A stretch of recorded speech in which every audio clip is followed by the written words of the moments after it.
ए आई, आज पण भेंडीची भाजी? अरे, आज पण भेंडीची भाजी म्हणजे? अगं बटाटा कर ना. भेंडी वगैरे मला नाही आवडत, मी भेंडी नाही खाणार. असे मुलांचे सूर प्रत्येकाला ऐकायला येत असतात. त्यांना प्रत्येक भाजीत बटाटा पाहिजे आणि बटाटा नुसता बटाटाच खायचा असतो. अरे असं का? एखाद्या भाजीचा एवढा लाड आणि एखाद्या भाजीला एवढा तिरस्कार, असं तर चांगलं नाही आहे ना. कारण मुलांच्या पोटात सगळ्या भाज्या गेल्या पाहिजेत आणि ही सवय जर आत्तापासूनच आपण सुधारली नाही तर पुढं जाऊन यांच्या सवय बदलणं तर अशक्य आहे. त्यामुळे आता काहीतरी करायला पाहिजे म्हटलं. सगळ्या भाज्या खाल्ल्या गेल्या पाहिजे. थोडीशी भाजीची पद्धत बदलून बघूया म्हटलं. भेंडी हिरव्या मिरचीची करण्याऐवजी मसाला भेंडी करून बघूया.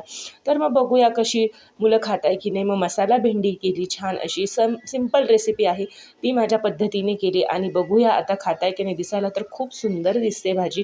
तर मुलं आवडीने खाताय की नाही. आणि बघा, माझ्या बाईला दिली आणि न भेंडी खाणारी ही माझी मुलगी आवडीने भेंडी खाल्ली.